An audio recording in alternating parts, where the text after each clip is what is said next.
प्रिय विद्यार्थियों, पिछले छंद में हमने देखा कि बालक श्री कृष्ण अपनी माँ यशोदा से जंगल में गाय चराने की जिद कर रहे थे, जिसके कारण माँ यशोदा ने प्रातःकाल होते ही ग्वाल बालों के संग उन्हें गाय चराने भेज दिया। परंतु जंगल में जाकर के कुछ और ही नज़ारा था।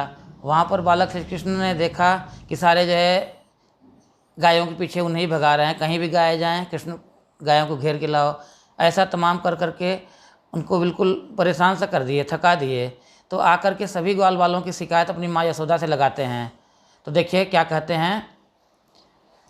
मैया हूँ न चरई हूँ गाई, सिगरे ग्वाल गिरावत मोस्यो, मेरो पाँव पिराई। जौन पत्याही पूछ बलदाऊही, अपनी सोह दिवाई। यह सुनी माई यशोदा ग्वालनी, गारी देत रिसाई। मैं पठवती अपने लरिका को, आवे मन बहराई। सूर श्याम मेरो अति बालक, मारत ताहि रिंगाई। प्रिय विद्यार्थियों, इस पद्य की व्याख्या करते समय सबसे पहले हम पिछले वीडियो की भांति इसका भी एक संकेत बना लेंगे। संकेत में प्रारंभ में 2 शब्दों को ले लेंगे और अंत के 2 शब्दों को। फिर संदर्भ लिखेंगे। संदर्भ पिछले जैसा ही है कि प्रस्तुत पद महात्मा सूरदास जी द्वारा रचित सूरसागर महाकाव्य के पद नामक शीर्षक से संकलित है। इसके कवि महात्मा सूरदास जी हैं।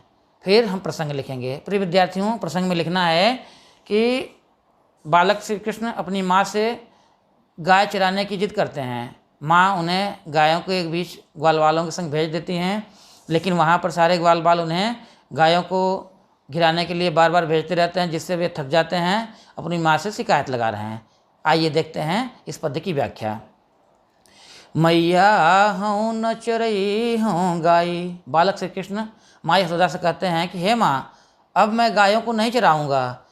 क्यों नहीं चराऊँगा, उसके पीछे दलील देते हैं, तर्क देते हैं कि सिगरे ग्वाल गिरावत मोस्यो, मेरो पाँव पिराई।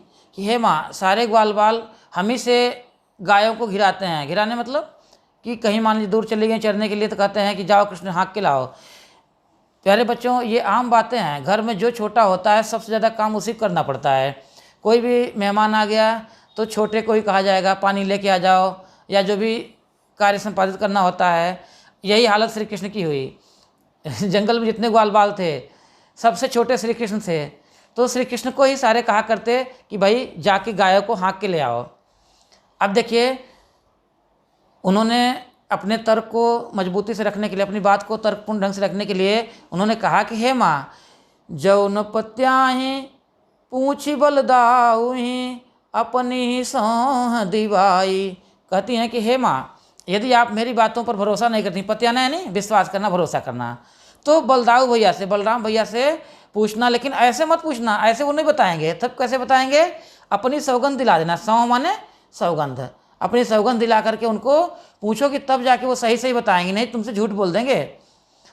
अब नीचे देखिए, यह सुनी माई यशोदा ग्वालनी, गारी देत रिसाई। ऐसा सुन करके माँ यशोदा ग्वाल बालों को झूठ मूठ में ही गाली देने लगी और उनके ऊपर नाराज होने लगी। नाराज होती हुई क्या कहती हैं कि मैं पठवती अपने लरिका को, आवे मन बहराई।